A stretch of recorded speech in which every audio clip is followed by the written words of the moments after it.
Tadi anda telah diperlihatkan dengan beberapa kereta akhbar yang berkaitan Kepulauan Spratly yang menjadi rebutan beberapa buah negara. Saya Nur Asma Husna binti Muhammad Said 263080 akan membincangkan dengan lebih mendalam mengenai perebutan di Kepulauan Spratly.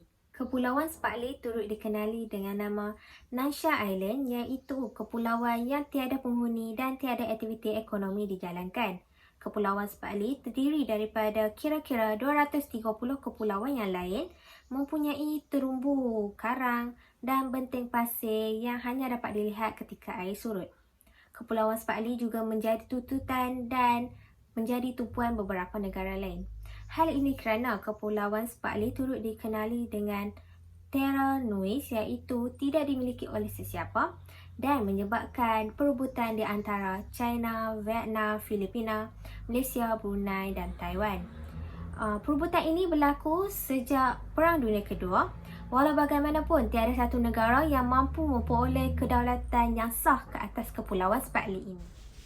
Tututan di Kepulauan Spratly ini berlaku atas sebab sejarah penemuan baru dan pentas benua. Berdasarkan gambar rajah ini menunjukkan keluasan wilayah Laut Cina Selatan yang ditutup oleh semua negara, iaitu China, Vietnam, Malaysia, Brunei dan Filipina. Terdapat beberapa teori yang boleh digunakan dalam konflik dan salah satunya adalah teori konflik segitiga. Konflik segitiga terdiri daripada 3 faktor, iaitu attitude, behavior dan contradiction. Kita dapat melihat ketiga faktor ini memainkan peranan yang penting, dan untuk menganalisis konflik yang kompleks, kita dapat melihat sikap dan tingkah laku sesebuah pihak yang kerap kali berubah dan mampu mempengaruhi pihak yang lain. Teori konflik segitiga ini juga bersifat simetrik. Terdapat beberapa insiden yang boleh dijadikan dinamik konflik dan fokus diberikan kepada Filipina dan China.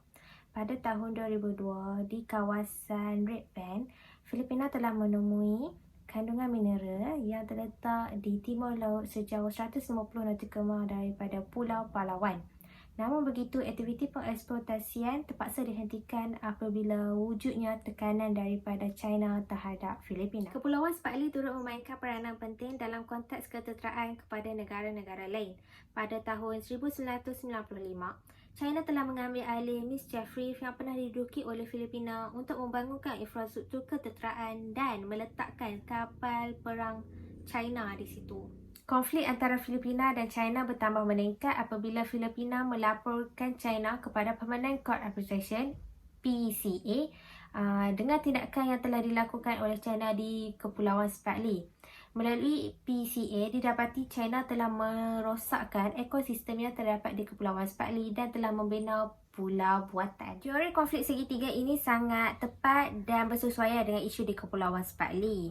Hasil yang diperolehi menunjukkan attitude China, sebuah negara besar, memainkan peranan yang penting.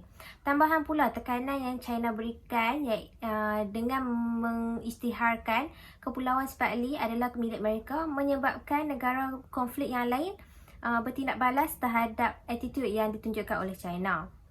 Di sini kita mendapat lihat contradiction turut mendorong behavior negara lain seperti Malaysia, Filipina, Taiwan, Vietnam, Brunei untuk bertindak balas terhadap attitude yang ditunjukkan oleh China. Terdapat beberapa cadangan lain untuk menyelesaikan masalah konflik ini, antaranya kaedah mediasi. Pihak PBB seharusnya menggunakan kembali kaedah mediasi ini setelah mencapai kata putus yang telah dibuatkan. Cadangan seterusnya adalah pembangunan bersama sumber alam. Dengan adanya pembangunan bersama sumber alam ini, kita dapat melihat negara-negara yang berkonflik bekerjasama dalam mengeksploitasikan sumber alam yang terdapat di Kepulauan Spratly.